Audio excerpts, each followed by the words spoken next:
Hello दोस्तों, मैं हूं अनूप और आप सब लोग देख रहे हैं ग्लोबल कॉन्फ्लिक्ट। दोस्तों, आप सबको पता है कि अमेरिका अब चाइना को काउंटर करने के लिए भारत को मजबूत करने के रणनीतियों के ऊपर काम कर रहा है। अमेरिका द्वारा हाल ही में जो 18 प्लान को बनाया गया है, उसमें एक प्लान ऐसा भी है जिसमें भारत को मजबूत करना और भारत को आधुनिक हथियार सप्लाई करने का बात भी कहा गया है। पर इसमें भी अमेरिका की तरफ से ऐसे कामों को अंजाम दिया जा रहा है जो भारत के लिए आने वाले समय में काफी चिंताजनक बन सकता है। आप सबको पता ही होगा कि इंडिया और रशिया की डिफेंस टाई काफी मजबूत है और भारत की तरफ से रशिया से कई बिलियन डॉलर का हर साल हथियार खरीदा जाता है। रशिया भारत को दुनिया के सबसे क्रिटिकल और एडवांस हथियारों का सप्लाई करता है जो कोई भी देश किसी और देश को नहीं देता है। एक तरीके से देखें तो बीते 70 साल में भारत का डिफेंस टेक्नोलॉजी के ऊपर डिपेंडेंसी रशिया के ऊपर अमेरिका से ज्यादा है, जबकि कुछ सालों में अमेरिका की तरफ से भारत को इस तरीके का मदद किया जा रहा है, लेकिन उसका तुलना अगर रशिया के साथ किया जाता है तो ये काफी कम है। पर अमेरिका अब भारत को रशिया के प्रिज्म से देख रहा है। मतलब अमेरिका भारत के साथ रिलेशनशिप को तो मजबूत करना चाहता है और भारत को चाइना के खिलाफ एक मजबूत तरीन देश के हिसाब से तैयार तो करना चाहता है, लेकिन रशिया से भी भारत को दूर रखना चाहता है। आप सबको पता ही होगा कि 2018 में इंडिया और रशिया के बीच में करीबन $5 बिलियन का S-400 डील के ऊपर हस्ताक्षर हुआ था, जबकि इस डील को लेकर अमेरिका भारत के ऊपर काफी ज्यादा नाराज था और भारत को सैंक्शन लगाने का धमकी भी दे रहा था। पर भारत द्वारा परवाह ना करते हुए रशिया के साथ इस डील के ऊपर हस्ताक्षर किया गया और पिछले साल ही डील के तहत पहले पेमेंट मतलब $800 मिलियन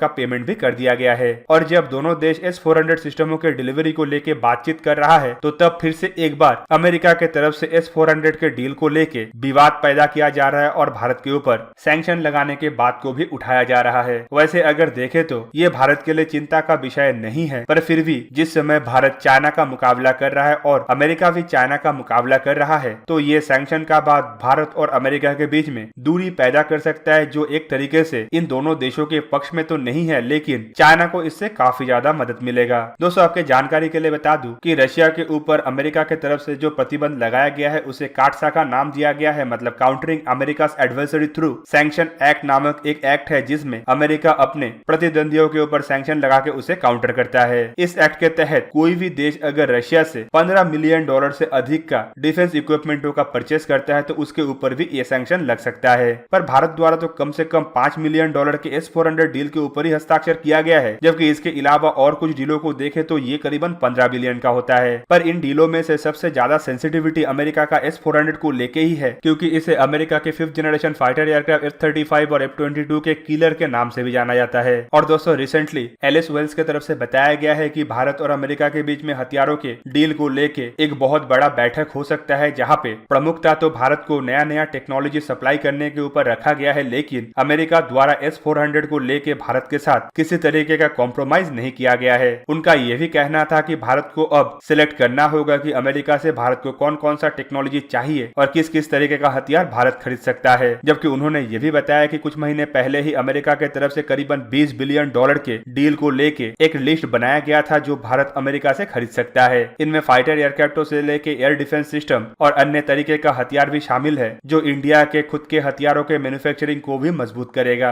पर अमेरिका का मानना यह है कि अब भारत को किसी एक दिशा में आगे बढ़ना पड़ेगा। मतलब इनडायरेक्टली अमेरिका की तरफ से बताया जा रहा है कि अगर भारत को अमेरिका के साथ चाहिए तो रशिया के साथ छोड़ना पड़ेगा। पर आपके जानकारी के लिए यह भी बता दूं कि जब पहले भी ऐसे अमेरिका की तरफ से शर्तों को रखा गया था तो भारत की तरफ से अपना सेल्फ इंटरेस्ट को ज्यादा प्रमुखता दिया गया और जो हथियार सबसे बेहतरीन था उसे ही चुना गया था। इस बार भी माना जा रहा है कि भारत अपना सेल्फ इंटरेस्ट को ही आगे देखेगा और अमेरिका के दोस्ती के लिए किसी और देश के साथ दुश्मनी एटलीस्ट नहीं बनाएगा। ऐतिहासिक घटनाओं को अगर आप देखें तो आपको पता चलेगा कि हर समय भारत को अगर मुश्किल वक्त में मदद मिला है तो वो मदद रशिया से ही आया था, जबकि अमेरिका मुश्किल के समय हर बार पीछे हट जाता है। हाल ही के दिनों में कुछ ऐसे हथियार अमेरिका की तरफ से दिया तो गया है, लेकिन वो किसी भी मौके में रशिया को काउंटर नहीं कर सकता। आप सबको पता ही होगा कि अमेरिका और भारत के बीच में MS-60R हेलीकॉप्टरों को लेके एक डील के ऊपर हाल ही में हस्ताक्षर हुआ है, जहाँ पे अमेरिका का कहना यह है कि भारत को मजबूत करने के लिए इन हेलीकॉप्टरों को जल्द से जल्द अमेरिका द्वारा भारत को सप्लाई किया जाएगा और इसके लिए फिलहाल अमेरिकी नेवी के लिए बनाए जाने वाले हेलीकॉप्टरों को ही भारत के लिए मॉडिफाई करके भारत को दिया जाएगा। मतलब एक तरीके से चाइना के खिलाफ भारत को काफी मजबूत बनाने के लिए अमेरिका फुल प्रयास कर रहा है, लेकिन अमेरिका चाहता है कि भारत पूरी अमेरिका के ही कैंप में रहे, जबकि भारत अपने नेशनल इंटरेस्ट को देखते हुए हमेशा से ही उसी पक्ष को चुनता है जो उसके लिए फायदेमंद हो। आप सबके जानकारी के लिए बता दूं कि इस सिचुएशन में जब चाइना द्वारा साउथ चाइना सी और इंडियन ओशन रीजन में अपने कदम को बढ़ाया जा रहा है तो अमेरिका भारत का एक प्रमुख साथी बन सकता है और चाइना के खिलाफ लड़ने में भारत को मदद भी कर सकता है। इवन अमेरिका के द्वारा लीड किए जाने वाला एलाइज जिसमें Japan, Australia, south Korea, New Zealand जैसे देश शामिल है, वो भी भारत के पक्ष में अमेरिका के कहने पे ही आ सकता है। पर ऐसा भी नहीं है कि इस मामले में भारत को रशिया मदद नहीं कर सकता है। आप सबको पता ही होगा कि रशिया और चाइना एक क्लोज तरीन एलाई है, पर बावजूद इसके रशिया कभी भी चाइना के ऐसे किसी भी कार्रवाई को सपोर्ट नहीं करता है जो भारत के विपक्ष में हो। और ऐसे सिचुएशन में अगर भारत पूरी अमेरिकी कैंप में जाता है और रशिया के